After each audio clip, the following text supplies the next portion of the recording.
तो फोन ज्याने आयुष्य बदलून टाकलं. जर तुम्हाला अशा कथा आवडत असतील, ज्या फक्त मनोरंजन करत नाहीत, तर आयुष्याकडे पाहण्याचा दृष्टिकोन बदलतात, तर या चॅनलला आत्ताच सबस्क्राईब करा. कारण कधी कोणती कथा तुमच्या आयुष्यात नवा प्रकाश आणेल हे सांगता येत नाही. आणि व्हिडिओ आवडला तर लाईक नक्की करा, कारण तुमचा एक लाईक आमच्यासाठी मोठी प्रेरणा असतो.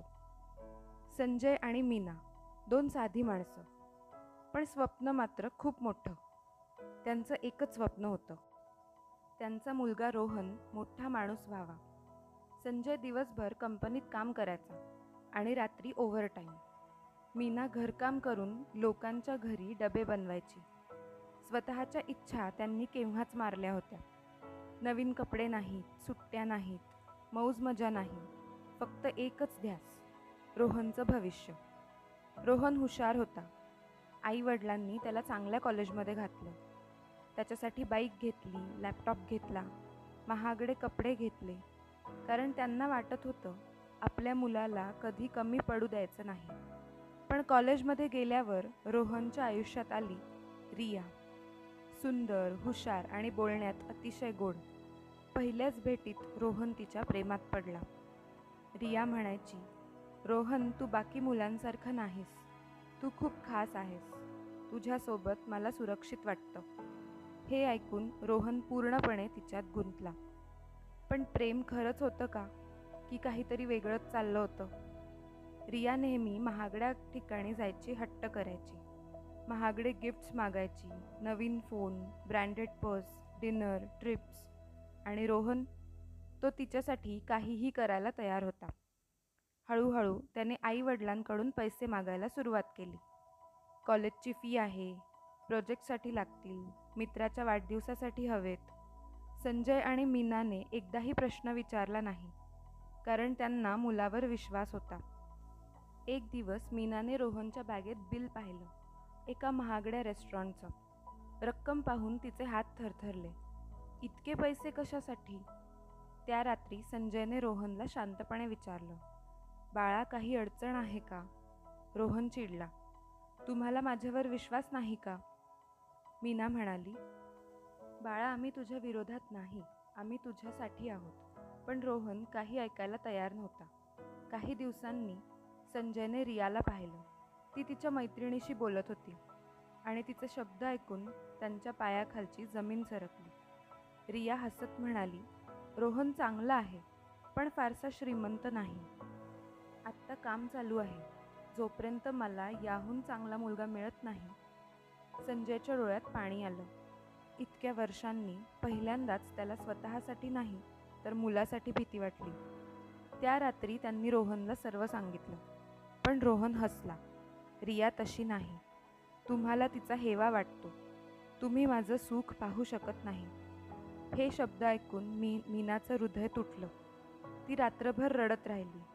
संजय मात्र शांत बसला, कारण कधी कधी बापाचं दुःख शब्दात मावत नाही. रोहन घरापासून दूर जाऊ लागला.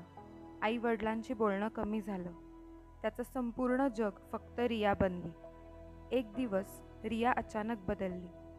फोन कमी, मेसेज कमी, भेटणं कमी. रोहन अस्वस्थ झाला. एका संध्याकाळी त्याने रियाला एका आलिशान कारमधून उतरताना पाहिलं. तिच्यासोबत होता एक श्रीमंत उद्योगपतीचा मुलगा. रिया हसत होती, जशी ती कधी रोहनसोबत हसायची. रोहनने तिला थांबवलं. रिया, हे काय आहे? रिया शांतपणे म्हणाली, रोहन, आपलं आता काहीच नाही. रोहन हादरला, पण तू माझ्यावर प्रेम करत होतीस ना? रिया हसली, प्रेम? रोहन, तू चांगला आहेस, पण माझ्या स्वप्नांसाठी पुरेसा नाहीस. ती निघून गेली आणि रोहन रस्त्याच्या मध्यभागी एकटाच उभा राहिला. त्या क्षणी त्याला पहिल्यांदा जाणवलं, तो प्रेमात नव्हता, तो भ्रमात होता. त्याच्या डोळ्यांसमोर आई-वडिलांचे चेहरे आले. त्यांचे शब्द, त्यांचे अश्रू, त्याग, कष्ट सगळं आठवलं. त्या रात्री रोहन घरी परतला. दरवाजा उघडला. मीना देवासमोर बसून प्रार्थना करत होती. संजय शांतपणे खुर्चीत बसले होते. रोहन त्यांच्या पायावर कोसळला.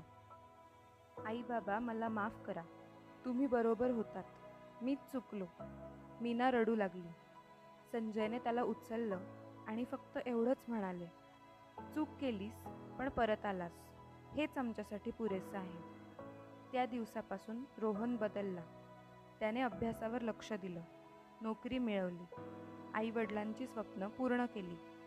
काही वर्षांनी त्याने आईवडिलांना नवीन घर भेट दिलं आणि घराच्या चाव्या देताना म्हणाला, हे घर माझं नाही, तुमच्या त्यागाचं फळ आहे.